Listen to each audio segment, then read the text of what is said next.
Welcome to my channel BPSC lover. तो चलिए शुरू करते हैं आज के पेपर का पोस्टमार्टम। और एक्चुअली आज हमारे ई पेपर का पोस्टमार्टम हुआ क्योंकि ज़माना डिजिटल इंडिया का है, तो हमने भी ई पेपर का आज पोस्टमार्टम करना है। हमारा पहला न्यूज़ है 50 वर्ष से अधिक पुराने वृक्षों को बचाने के लिए हेरिटेज ट्री ऐप से होगी ऑनलाइन मॉनिटरिंग।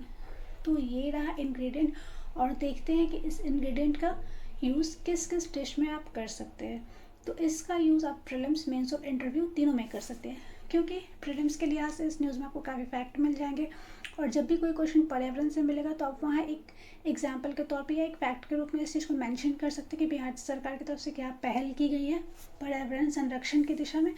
और इंटरव्यू में भी अगर कुछ ज़रूरी प्रश्न आए तो आप उसमें इसका यूज़ कर सकते हैं। तो देखिए, हेरिटेज का मतलब ही है वैसी चीज़ें जो हमें विरासत में प्राप्त हुई है। तो वैसे पेड़ जिनकी उम्र 50 वर्ष से अधिक हो चुकी है, वे पेड़ जिनकी उम्र 50 वर्ष से अधिक हो चुकी है, वैसे दुर्लभ वृक्षों की मॉनिटरिंग के लिए लॉन्च किया गया हेरिटेज ट्री ऐप। इसे लॉन्च किया गया हमारे पर्यावरण, वन एवं जलवायु परिवर्तन विभाग की ओर से।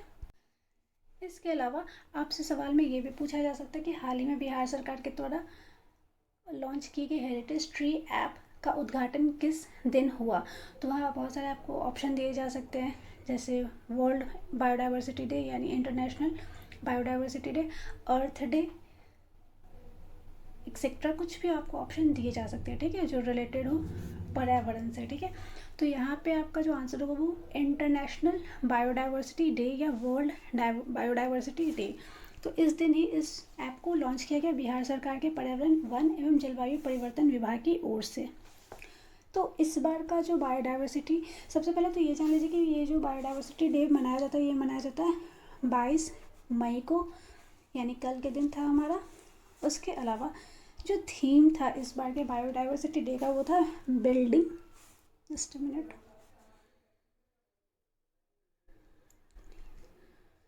बिल्डिंग अ शेयर्ड फ्यूचर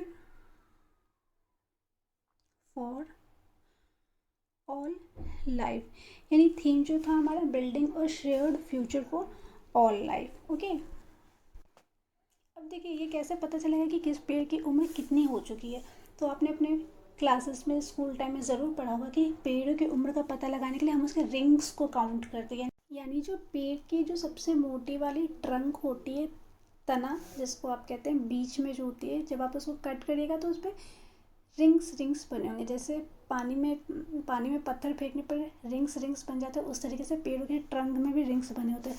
तो जितने नंबर ऑफ रिंग्स होते हैं उतना ही पेड़ का एज होता है। तो मे बी ये सवाल भी आपके प्रीलिम्स में पूछा जा सकता है। नेक्स्ट न्यूज़ है हमारा एक फैक्ट के रूप में है, जहाँ दुष्कर्म और रेप के प्रयास में दोषियों को सजा देने में टॉप पर भागलपुर है, सेकेंड नंबर पर औरंगाबाद है, और थर्ड प्लेस है पटना का। तो यहाँ थोड़ा डाउटफुल हो सकता है, क्योंकि अगर आपको पता नहीं होगा और ऑप्शन में ये दिए रहेंगे तो किसी को भी फर्स्ट जो सेंस आएगा वो पटना पे ही जाएगा, क्योंकि वो सोचेंगे पटना जो है बिहार की राजधानी है या पटना सबसे विकसित शहर है, तो जाहिर सी बात है कि पटना ही होना चाहिए, है ना। ये मिस्टेक्स अक्सर हम लोग एग्ज़ाम में करते हैं। तो इसलिए जो फर्स्ट रैंक है वो भागलपुर का है, सेकेंड औरंगाबाद का, और थर्ड है हमारे पटना का।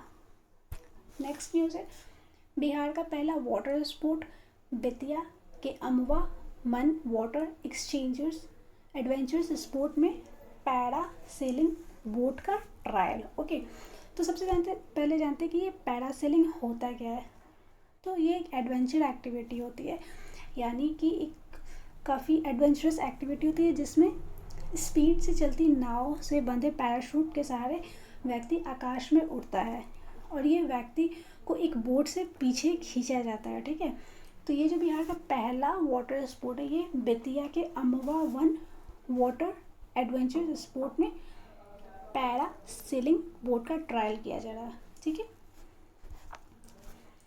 नेक्स्ट है हमारा AES से बचाव का मुजफ्फरपुर मॉडल राज्य के सभी जिलों में लागू किया जाएगा।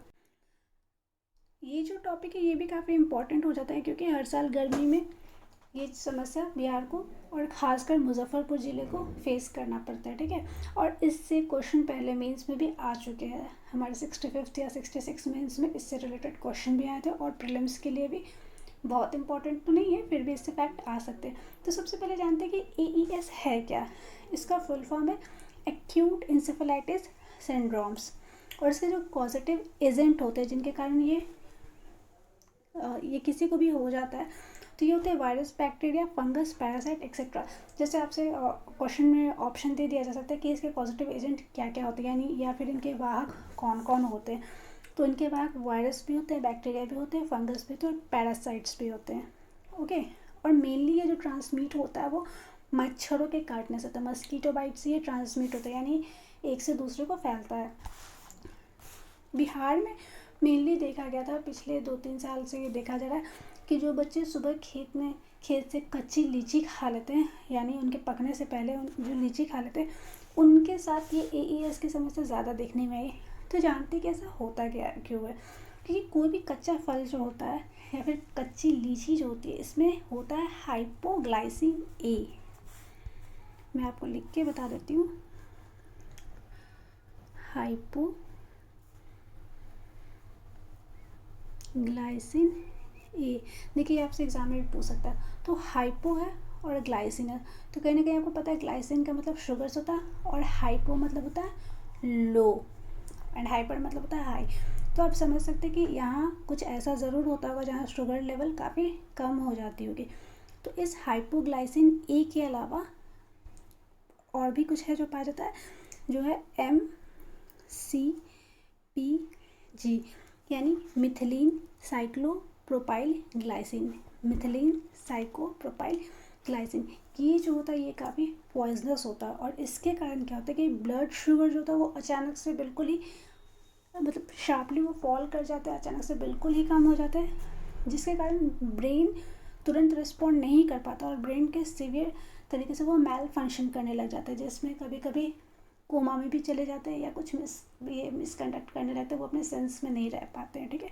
तो ये इसके मेनली लक्षण है। तो अब जानते हैं कि मुजफ्फरपुर मॉडल में है क्या।